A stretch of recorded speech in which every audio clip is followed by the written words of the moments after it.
sebelum kita COVID. Sampai bulan Mei. Kita bandingkan dengan Januari sampai Mei 2020. Ternyata hanya selisih 6, lebih banyak di 2020. Selisih 6 lebih banyak 2020. Secara persentasi lebih kecil 2020 ini yang meninggal dibandingkan 2019. Karena yang lahir banyak setahun. Ya. Artinya mana derajat kesehatan? Oh, sehat gitu. Justru udah corona presentasi kematian menipis, bisa ditekan. Hunian rumah sakit. Yang langsung tanya dengan Pak Anton Siluang, Ibu Mageni itu rumah sakit Bali. Tak lupa tadi dengan Direktur Umum, urus saya mungkin tanya hunian, tapi sama. Caritas Prof Hardi 50% sekarang ini. Yang selama ini ditolak itu rumah sakit Sal penuh, 50% kosong. Terlepas mau takut dengan tidak takut, artinya sehat kalau rumah sakit, benar? 50%. Yang penuh apa? Sal corona. Ada salah satu rumah sakit dia ada punya sal 17. Penuh. Aku tanya, yang OTG berapa? 10. Yang 7 itu karena ada penyakit bawaan, terpapar. Nah ini ada keanehan, ada lucu. Yang OTG ini udah apa-apa masuk rumah sakit. Benar? Yang tidak apa begitu di sini belum tahu. Ya, karena tidak kelihatan. Wujudnya seperti apa corona ini tidak kelihatan. Kalau dengan wong yang tanpa gejala. Kalau sakit mata merah, sakit mata itu hindari, pakai kacamata tutup. Ini dengan sakit mata. Kaji wujudnya. Batuk bilang, aduh, wujud. Demam berdarah, aduh, kan. Nah corona ini gejalanya, apalagi yang OTG. Tapi kalau dia punya penyakit bawaan, ya karena darah tinggi pas dites ada coronanya sedikit.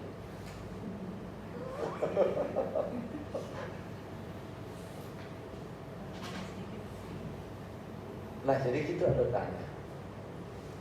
Kemudian tadi perilaku yang saya sampaikan di awal tadi. Wuhan luar biasa perilaku penderitanya dan nyampak segala macam. Dia 15 hari sudah bisa mendirikan berapa rumah sakit ya, untuk menampung corona. Dengan begitu cepat nyebar ke 207 negara. Yang punya jarak benua, yang punya jarak lautan, yang punya jarak kepulauan, nyebar. Lah terpapar galau di 207 negara. Antar benua, antar negara begitu cepat, apalagi antar kita sesama ini. Apalagi di pasar.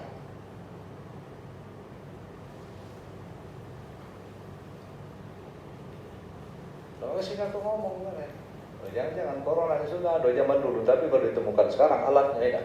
Tapi tanpa gejala kalau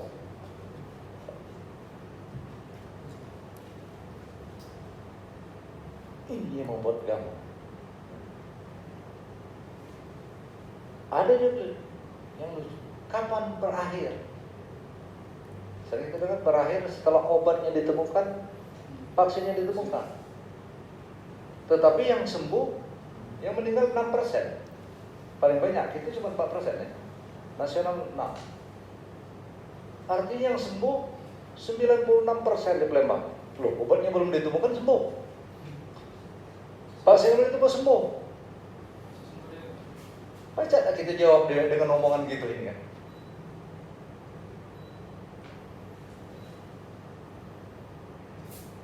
Obatnya belum ditemukan.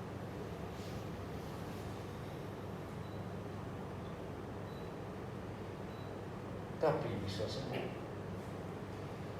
Ada lagi yang lucu tadi. Yang sehat dirawat. Nah, Kemarin aku langsung video call dengan Rika Palpos bersama Bu Lurah 13 dulu 13 dulu Ibu Lurah. Rika, apa nih yang kau rasakan corona? Tidak kata apa. Tapi karena di swab dia positif, masuk di Wisma Atlet. Tidak kata apa. Ada yang Ibu Lurah, aku tanya, Bu Lurah, apa yang dirasa? Tidak kata apa Pak. Coba Pak tolong anakku di rumah. Nah ini bahaya. Bahaya ini. Yang ketakutan. Stres, depresi. Baca yang bini dokter di Bravo Mulai, lakinya meninggal, dia keliling kemana-mana karena dia juga ditetapkan positif corona. Artinya penyakit baru timbul. Nah makanya hati-hati sampaikan. Om ini kalau sudah stres tinggi dengan urusan apa, yang terlalu sedih berlebihan, yang terlalu takut berlebihan, bisa menimbulkan kematian. Tadi aku sampaikan dengan sepupu aku Tono dengan Tony ya. Tono adiknya meninggal sehat, dipeluk dengan Tony. 2 hari kemudian tidak berangkat lagi, dipelukan meninggal karena tersedih terlalu mendalam. Makanya perlu kita kalayan itu menghibur supaya.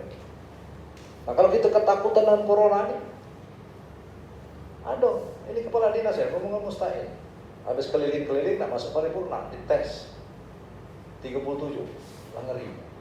Lain masuk tak lemak, Pak kamu tidak boleh ngikuti corona, bapak panas 37. Lalu perasaan tak lemak. Kurniawan, kita nak rapid test di rumah. Kujimu, apa kau keringatan Dewo? Pak saya tanya, kenapa kau keringatan? Pak, aku ini baru balik dari Lampung. Karena Lampung zona merah. Setelah dirapit negatif, mak mana lah kalau positif?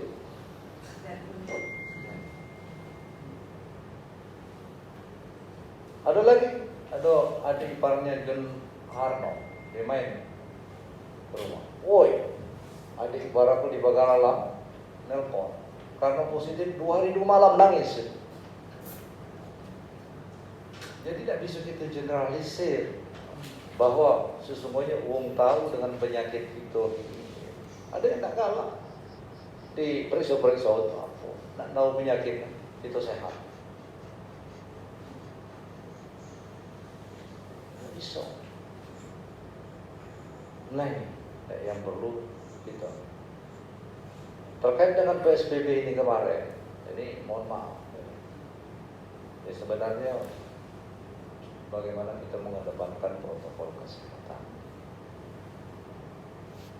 Dibatasi masyarakat kita tadi dampak yang disampaikan ekonomi yang sudah luar biasa besar.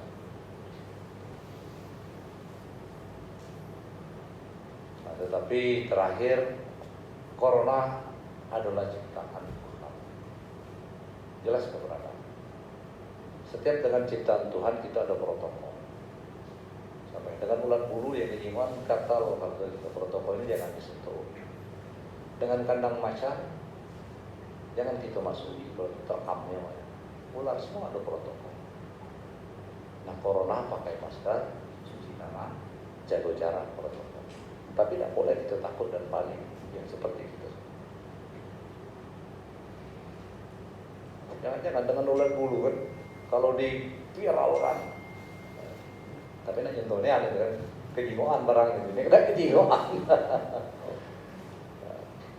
Kaitannya dengan hikmah ini deh, ya. Mungkin banyak hikmah yang kita dapatkan. Kalau belum kait dari ekonomi, masker bagus, era polusi yang luar biasa sekarang. Apalagi dengan di depan rumah merokok ya. Kalau kita pakai masker tidak main lagi. Ini banyak terbalik kan. Kalau selama ini menghindari asap rokok tapi menjaga corona, ada yang tidak dihidung kan. Kalau tidak pakai masker, kalau ini kan sudah aman lagi. Termasuk pengganti jilbab lah. Pernah bertemu, kalau buka dikit itu tuh, apa nemu kau tuh? Pernah. Tadi mulia dia. ke rumah pagi tadi. Tidak nanti cewek. Ada yang manggil nih Simul, manggil Herman kan. Pas dibuka, no, begitu kan? Artinya inilah apa yang kita pakai jilbab, pakaian khususnya cewek dan menggunakan masker, artinya pengganti cadar tadi. Nah, cuci tangan, nah, itu kan sudah diajarkan 5 kali sehari cuci tangan. Tetapi banyak karena wudhu politik ini, nah, sekali wudhu, nah, sudah tadi wudhu, sholat, apalagi dengan calon mertua lagi imam, kita tidak nyusul, padahal kalau wudhu jauh terlambat, tidak apa-apa dah wudhu, yang penting sholat. Dilihat anaknya kan, itu wudhu politik, mungkinlah salah itu. Kemudian jaga jarak, yang selama ini kita salaman, dianjurkan cuma salaman. Sekarang cepika-cepiki ini lanang betino, bukan muhrim sudah melakukan. Jadi hikmah yang mungkin secara teknologi hikmahnya tadi yang disampaikan ada. Telah ditunjukkan oleh Tuhan ilmu teknologi dan kita ini kita tidak manfaatkan. Bekerja di rumah katanya Pak Sekda, apa pekerjaan kita yang terhambat dengan bekerja rumah? Dah kata. Ya sinyalnya kalau balik, artinya kan. Kemudian belajar di rumah, rasanya lebih biasa, tidak perlu macet, seragam tidak perlu ganti-ganti, buku kelas SD pajak seragam, gedung tidak perlu nambah banyak. Kalau Senin kelas 1 SD masuk, terus dia nonton televisi untuk belajar, nonton apa media untuk belajar. Hari Selasa kelas 2 SD. Begitu selanjutnya sampai Sabtu, begitu juga SMP, SMA sampai tidak perlu macet. Rapat-rapat bisa melalui lebih efektif, lebih hemat, efisien. Perjalanan dinas, tidak perlu perjalanan dinas, masih perlu baca pegawai. Termasuk tadi. Tapi kaitannya ada. Pada saatnya kita akan berangkat ya, dari offline ke online ini, karena fasilitas yang disediakan pemerintah luar biasa. Tetapi di sini juga masih kita pilih-pilih. Satu sisi kita harus bagaimana meningkatkan lapangan pekerjaan dengan cara online. Dengan sendirinya tenaga manusia akan berkurang, bisa sampai 70% dengan cara teknologi. Nah ini itu juga yang harus kita pecahkan sama-sama. Oke, tadi dampak kesehatan. Nah, itu tadi yang kegampangan supaya kamu memahami, jangan kita terlalu takut panik nimbul penyakit lain ya. Penyakit ini segala sesuatu perasaan yang tidak lemak kita rasakan itu namanya penyakit. Sekarang dari dampak ekonomi. Ini diprediksi apa ini berlanjut gitu di akhir Desember nanti 2019 pertumbuhan ekonomi Kota Palembang 5,9 di atas rata-rata provinsi dan nasional. Nasional hanya 5 sekian. Provinsi juga hanya 5 sekian. Itu sudah 5,9 hampir 6 2019 kemarin. Di triwulan pertama tahun ini itu masih 4,9. Tapi ini akan berlanjut, prediksi bisa turun jadi 0,6 sampai 49 kalau kita tidak antisipasi. Sehingga kita bersyukur kemarin Perwali kita beda dengan kota-kota yang lain dalam menegakkan PSBB. Beda. Kita sangat berpihak kepada UMKM.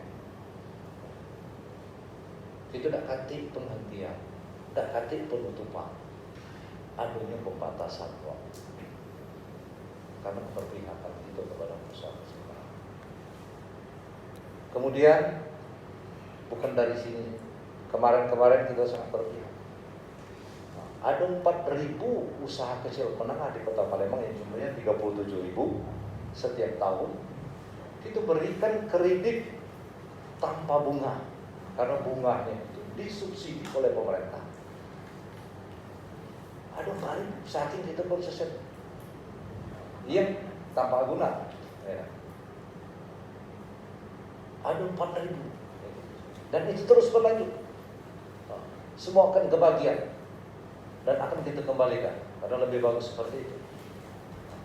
Di bank perkreditan Kota Palembang, sekarang ini bank-bank lain untuk memberikan kredit usaha kecil menengah, yang apa namanya istilahnya kredit kur itu dia melihat referensi dari Bank Palembang.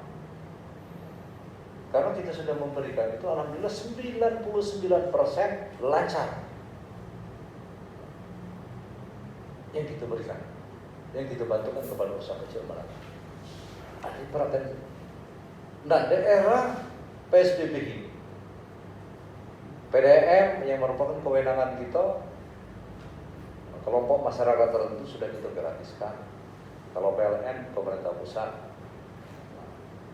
Terkait dengan pinjaman bank, kami sudah instruksikan kepada bank perkreditan untuk jangan terlalu ketat. Jadi keberpihakan kita kepada usaha kecil menengah. Jadi sangat berpihak gitu. Pertama penghentian, Jakarta dihentikan. Mana-mana PSBB dan hentikan kita batasi. Dibatasi beda susah, boleh dihentikan. Kan itu. Itu sama. Nah, sosial. Nah, gitu juga. Hari ini Ibu Wakil barusan ketiga kelurahan untuk tahap kedua memberikan bantuan kepada masyarakat miskin baru yang terdampak ekonomi, yang sejumlahnya 85.000 yang belum mendapatkan PKH maupun BLT dari pusat. Itu yang menjadi tanggung jawab pemerintah. Sudah miskin baru yang jumlahnya saat ini 85.000. Jadi ini yang kami lakukan, ya, tentu berdasarkan data. Data ini semua jelas. Tingkat kemiskinan itu dari BPS. Itu yang terkait dengan maksud baik dari kami sangat berterima kasih sekali lagi mengapresiasi. Pandemi ini bukan hanya masalah pemerintah, justru garda terdepan adalah kita masyarakat kita semua. Dia tidak kemana, tidak ada pilihan.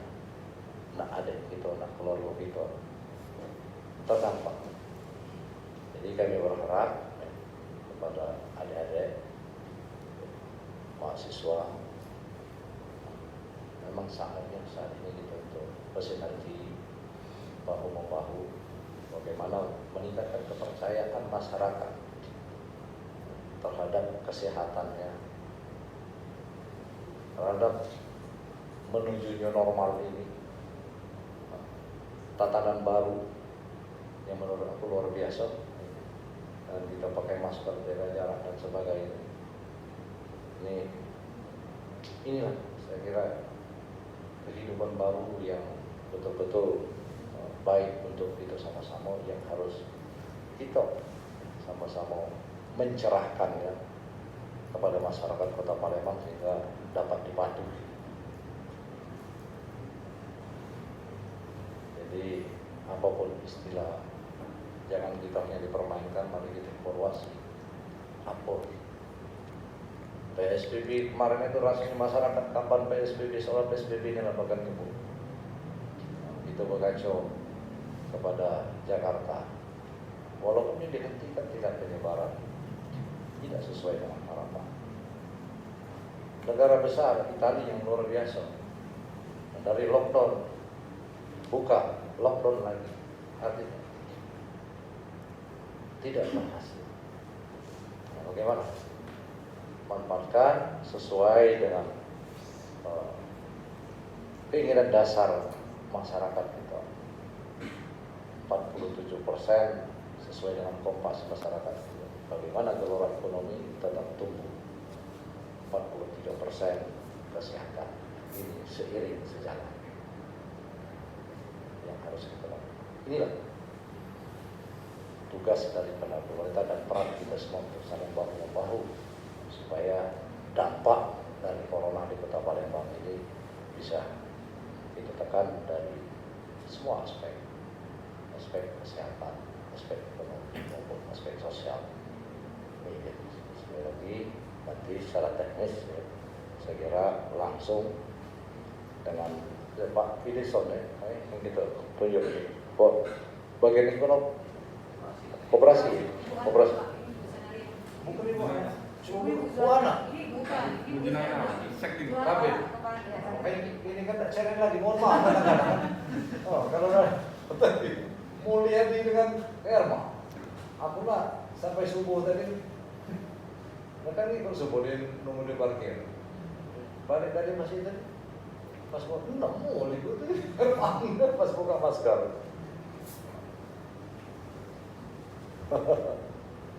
Jadi luar biasa ini kan masker ini.